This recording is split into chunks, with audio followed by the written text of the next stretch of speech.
Hello everyone, welcome back to being technical. UPPSC polytechnic teacher के लिए हम series start कर रहे हैं। सबसे पहले स्टार्ट करते हैं कंपाइलर डिज़ाइन को पढ़ना। तो कंपाइलर डिज़ाइन में सबसे पहले यूनिट फर्स्ट, ये जो आपने क्वांटम पर पढ़ा भी होगा, इसलिए मैंने इसकी पीडीएफ ली है जिससे हमें ये आसानी हो सके कि हमको टॉपिक्स कौन कौन से कवर करने हैं और साथ ही साथ उनका एक स्मॉल ब्रीफ डिस्क्रिप्शन भी हमें मिल जाए। ठीक है, और डिटेल में हम उनको अलग से कहीं से देखकर पढ़ेंगे। ठीक है, तो सबसे पहले है यूनिट फर्स्ट। इसमें है आपका इंट्रोडक्शन टू कंपाइलर एंड सबसे पहले इसमें फेजेस एंड पासेस। जैसे ही हम कोई भी कोड लिखते हैं, उसको कंपाइल करते हैं, तो वो कौन कौन से फेजेस, कौन कौन से पासेस के थ्रू होकर गुजरता है, जब वो हमें उसका फाइनल आउटपुट हमें दिखता है कि उसमें कोई एरर्स तो नहीं है। ये सारी चीज़ें कैसे प्रोसेस होती हैं, तो ये देखते हैं सबसे पहले। तो जो हमारा जो हाई लेवल लैंग्वेज होती है, जो भी लैंग्वेज में हम कोडिंग करते हैं, जैसे आप सपोज करो आप जावा में कोडिंग कर रहे हैं, ठीक है, तो वो डायरेक्टली अंडरस्टैंडेबल नहीं है हमारी मशीन के लिए, तो वो सबसे पहले मशीन कोड में कन्वर्ट होती है। ठीक है, तो मशीन कोड में कन्वर्ट, मशीन कोड का मतलब है the code that is understandable to the machine, machine को जो समझ आता है। तो उसको कन्वर्ट होने में उसको कई फेजेस से होकर गुजरना पड़ता है, 6 फेजेस हैं। ठीक है, तो वो कैसे, हर एक फेज में क्या होता है ये समझते हैं। जैसे सबसे पहले है लेक्सिकल एनालिसिस, फिर है आपका सिंटेक्स एनालिसिस, थर्ड होता है semantic analysis and fourth one intermediate code generator, fifth आपका code optimizer and six one is code generator. तो सबसे पहले बात करते हैं कि लेक्सिकल एनालिसिस क्या होता है। लेक्सिकल एनालिसिस में ये सबसे पहला फेज है। इसमें क्या होता है, कंपाइलर आपके कोड को स्कैन करता है from left to right, character by character, ठीक है, और उनको टोकन्स में डिवाइड करता है। जैसे सपोज यहाँ पे एग्जांपल दो है, यहाँ पर x equals to y plus 10, तो यहाँ पे टोकन्स जनरेट होंगे। सबसे पहले x यहाँ पे क्या है, एक आइडेंटिफायर है, y भी एक आइडेंटिफायर है, इक्वल क्या है, एक असाइनमेंट ऑपरेटर है, प्लस क्या है, एडिशनल ऑपरेटर है, 10 क्या है, एक नंबर है। तो ये सारी चीज़ें वो आइडेंटिफाई करेगा कि आपने क्या क्या लिखा है और वो क्या कौन सी कैटेगरी में आते हैं। ठीक है, तो सबसे पहले इसने क्या करा, identify the lexical units in a source code, classify कर लिया उनको कि कॉन्स्टेंट है, जब वर्ड्स है, और उनको डिफरेंट डिफरेंट कैटेगरी और डिफरेंट डिफरेंट टेबल में रख दिया। ठीक है, अब आता है आपका सेकंड फेज। सेकंड फेज होता है सिंटेक्स एनालिसिस का। इसमें क्या होता है कि जो भी आपको टोकन्स मिले हैं लेक्सिकल एनालाइजर से, आप उसको चेक करेंगे कि आप वो सिंटैटिकली सही है या नहीं है। अगर नहीं है तो आपको क्या मिलेगा, सिंटेक्स एरर। जो आपने कभी कभी देखा होगा कि सिंटेक्स एरर आ रही है, तो क्या होता है कि पार्स ट्री जनरेट करता है, हिरार्की जनरेट करता है, अगर उसको लगता है कि ये स्ट्रक्चर सही नहीं है तो आपको सिंटेक्स एरर मिलती है। जैसे सपोज ए प्लस बी स्टार सी, तो इसमें क्या है कि ए प्लस बी का लूप है, नहीं सॉरी, यहाँ पे हम ऑपरेटर्स की बात कर रहे हैं, तो ये क्या है, ए प्लस बी, और यहाँ पे ये मल्टीप्लाई समझिए, मल्टीप्लाई सी। ठीक है, तो इसको हम कैसे कैसे इसको इसका पास्ट कैसे जनरेट करेंगे। सबसे पहले क्या है, मल्टीप्लाई, क्योंकि इसका हाई प्रेसिडेंस होता है, मल्टीप्लाई, और मल्टीप्लाई में क्या क्या है, सी की मल्टीप्लाई हो रही है ए प्लस बी से, तो ए प्लस बी से सी की मल्टीप्लाई हो रही है। नीचे से लेकर के चलते हैं, ए प्लस बी यहाँ आ गया, फिर यहाँ पे ए प्लस बी होगा और यहाँ पे सी, तो उन दोनों के बीच में मल्टीप्लाई, ये पास्ट ही जनरेट हो रहा है। ठीक है, अब इसमें क्या है कि आपका थर्ड वन आता है आपका सिमेंटिक एनालिसिस।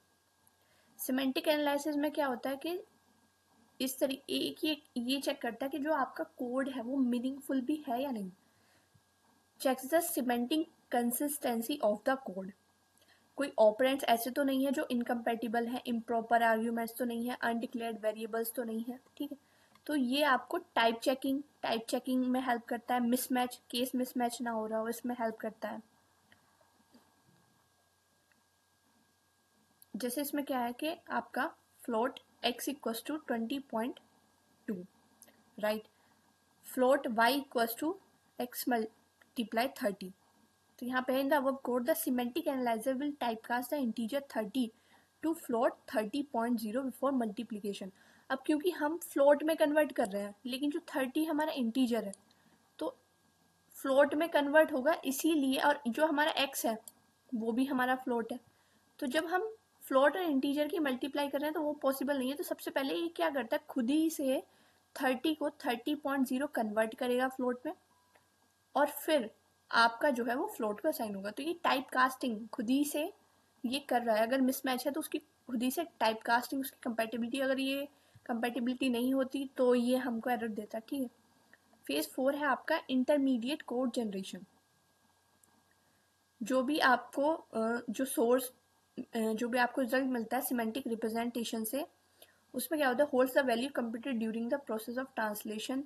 ये क्या है कि इंटरमीडिएट कोड आपको जो आपको जैसे आपको मशीन लैंग्वेज में कन्वर्ट करना है तो उसके रिगार्डिंग आपको उसको कैसे कन्वर्ट करना है। तो एक फेज है, एक ऐसी लैंग्वेज है जो मशीन लैंग्वेज में डायरेक्ट कन्वर्ट करने के लिए इजी वे प्रोवाइड करती है। जैसे यहाँ पे for example total equals to count plus rate into 5। तो इंटरमीडिएट कोड जनरेशन कैसे होगा इसका, इंटरमीडिएट कोड जनरेशन ये होगा इसका कि एक जैसे आपने क्या किया कि इसको डायरेक्ट हर एक को एक नाम दे दिया, जो भी आपको यहाँ पे वेरिएबल्स दिख रहे हैं उसको एक नाम दे दिया। T1 क्या है 5, T2 क्या है रेट इंटू T1। ठीक है, मतलब हर एक को हमने एक वेरिएबल में असाइन कर लिया। ठीक है, डायरेक्ट कुछ नहीं है, हर एक को एक वेरिएबल में असाइन कर दिया जिससे हम एट द लास्ट एक पर्टिकुलर वेरिएबल बना सके कि हाँ हम T3 पे वर्क कर रहे हैं। हमको कुछ ऐसा करना है कि जिससे हमें एक वेरिएबल को दूसरे में कैसे यूज करना है, इस तरीके से हमें आगे बढ़ना। जैसे हमने T2 बना लिया तो T2 का यूज T3 में कर रहे हैं और T3 हमारा टोटल है। ठीक है, तो एक दूसरे पे इंटरमीडिएट करते हुए एक इजी लैंग्वेज में हमें लिखना है जिससे हमारी मशीन को समझ में आ सके। ठीक है, फिर फेज 5 होता है आपका कोड ऑप्टिमाइजेशन का। कोड ऑप्टिमाइजेशन में क्या है, जैसे आपने यहाँ पे स्टेप्स लिखे, ठीक है, तो ऐसा तो नहीं कि हम कोई सा स्टेप्स स्किप कर सकते हैं जिससे हम अपनी मेमोरी को बचा सकें। ठीक है, तो इसमें क्या है, जिससे हमारे जो रनिंग टाइम की स्पीड है वो इम्प्रूव कर सकें हम। ठीक है, अनरीचेबल कोड को, अनवांटेड कोड को हटा सकें। जैसे यहाँ पर है a int to float 10, b और b equals to c plus a, d equals to e plus b and f equals to d। ये इस तरीके से असाइन कर रखा है। ठीक है, तो इसको हम डायरेक्ट कैसे लिख सकते हैं, इसको डायरेक्ट ये लिख सकते हैं कि जब हमारे पास कोई इंटीजर है तो उसको तो किसी वेरिएबल में लेने का कोई मतलब सेंस बनता ही नहीं। जैसे हमने यहाँ पे लिया था ना, तो यहाँ पे भी हम डायरेक्ट 5 ले सकते थे और 5 को यूज कर सकते थे, T1 को लेने की जरूरत ही नहीं थी। तो वही इन्होंने किया है यहाँ नीचे कि ए को वो 10 को ए में कंसिडर ही नहीं किया है। इन्होंने क्या किया है कि उसको 10 ही रखा है। ठीक है, सिंपल। फिर क्या है कि c इंटू 10 हो जाता जो हमारा b होता। ठीक है, b हो जाता हमारा c इंटू 10, और इन्होंने जो ये d वाला स्टेप किया था e प्लस बी, तो इन्होंने यहाँ पे e प्लस बी और फिर d को असाइन करा f में। तो इन्होंने क्या किया कि डायरेक्ट e प्लस बी को ही f में असाइन कर दिया। अब हम एक सिंगल वेरिएबल को दूसरे वेरिएबल में असाइन करें तो इसका तो कोई सेंस नहीं बनता ना। अगर आप 2 इक्वल्स टू 2 लिखेंगे तो इसका कोई सेंस नहीं बनता। तो इस वजह से हम क्या करते हैं, अगर हाँ 2 प्लस 3 है इक्वल्स टू 5 लिख रहे हैं तब तो ठीक भी है। तो इसीलिए ये अनवांटेड लाइंस को हम जिससे मेमोरी को बचा सकें। ठीक है, तो ये इसका ऑप्टिमाइज कोड आ गया। फिर फेज 6 आपका कोड जनरेशन।